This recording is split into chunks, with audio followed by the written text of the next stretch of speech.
अस्सलाम वालेकुम friends, I am Anila Yusuf and welcome back to my channel. Today is blog 22 और आज हम बना रहे हैं होममेड चाट मसाला। इंग्रेडिएंट्स आपको स्क्रीन पर नज़र आ रहे होंगे और ऑनेस्टली होममेड चाट मसाला बनाना बहुत आसान है।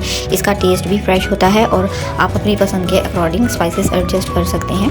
So let's start. चलें चाट मसाला बनाते हैं। लेकिन चाट मसाला बनाते हुए मुझे कल की एक बात याद आ गई जो मैं आप लोगों के साथ शेयर करना चाहती हूँ। कल हमारा एकदम सडन प्रोग्राम बना मामा के घर जाने का। एक्चुअली कोई प्रॉपर प्लानिंग नहीं थी, बस अचानक दिल किया कि मामा से मिलकर आते हैं। मैंने मम्मा को कॉल किया और उनसे पूछा कि हम आ जाएं। उन्होंने कहा कि हाँ आ जाओ, मैं भी आप लोगों को कब से मिस कर रही हूँ।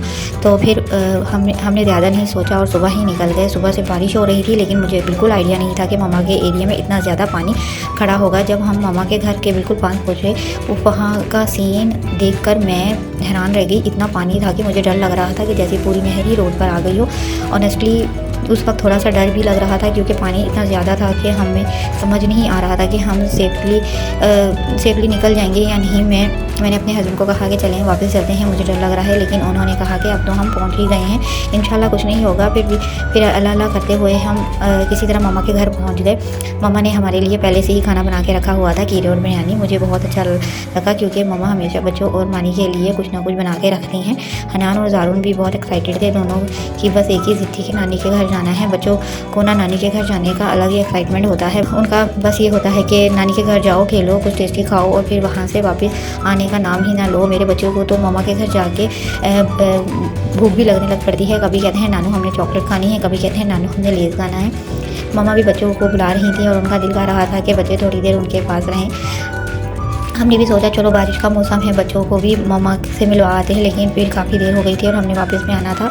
तो फिर हम अल्लाह अल्लाह करके वापस आए और यहाँ से हमारी सेकंड जर्नी स्टार्ट हो गई। मेरे हस्बैंड ने कहा कि उन्हें फुटवेयर लेने हैं, लेकिन जो फुटवेयर उन्हें चाहिए थे वो अवेलेबल नहीं थे। तो मामा के घर से निकल के हम सीधा भोजन चले गए और वहाँ गए तो जो फुटवेयर उनको चाहिए थे वो अवेलेबल नहीं थे। फिर उन्होंने कहा कि चलो सर्विस चलते हैं।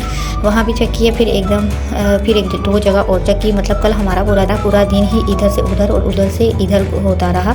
एक जगह जाओ, फिर दूसरी जगह जाओ, फिर वापस आ जाओ। मैं तो बिल्कुल थक गई थी। फिर हम दोबारा भोजन गए, वहाँ से हमें कॉल आ गई कि आपका जो फुटवेयर है वो उन्होंने मंगवा लिया है। ऑनेस्टली इतना ट्रैवल करते करते हम बहुत ज़्यादा थक गए थे। कभी ना कोई छोटा सा काम होता है, लेकिन उस काम के लिए इतनी जगह घूमना पड़ता है कि एंड में लगता है कि बस अब घर पहुँचा दो।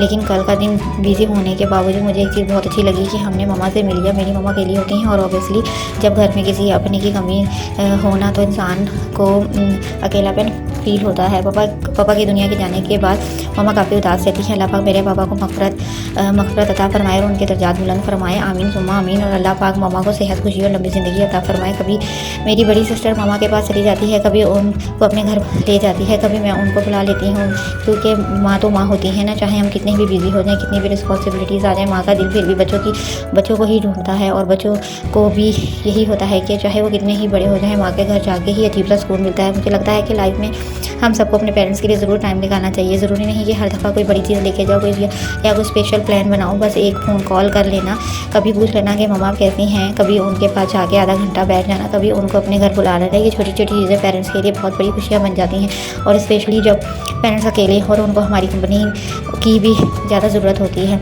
हम अपनी डेली लाइफ में इतने बिजी हो जाते हैं कि घर बच्चे, कुकिंग, शॉपिंग, व्लॉगिंग, एडिटिंग, हर वक्त कोई ना कोई काम होता रहता है। कभी कभी लगता है कि टाइम ही नहीं, लेकिन अगर हम ऑनेस्टली देखें तो टाइम निकालना पड़ता है because people are more important than things.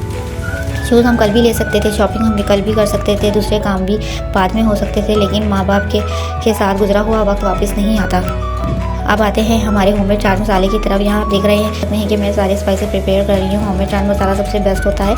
आपको पता होता है कि इसके अंदर क्या इंग्रेडिएंट्स होते हैं। मार्केट से रेडीमेड मसाला लेने के बजाय अगर घर में फ्रेश स्पाइसेस अवेलेबल हो तो आप इजीली अपना चाट मसाला प्रिपेयर कर सकते हैं। और इसका यूज़ आप बहुत सारी चीज़ों में यूज़ कर सकते हैं। फ्रूट चाट हो, चाट मसाला हो, दही भल्ले हो, समोसे हो, फ्राइज़ हो या कोई भी स्नैक्स हो। थोड़ा सा चाट मसाला टेस्ट को इन्हेंस कर देता है।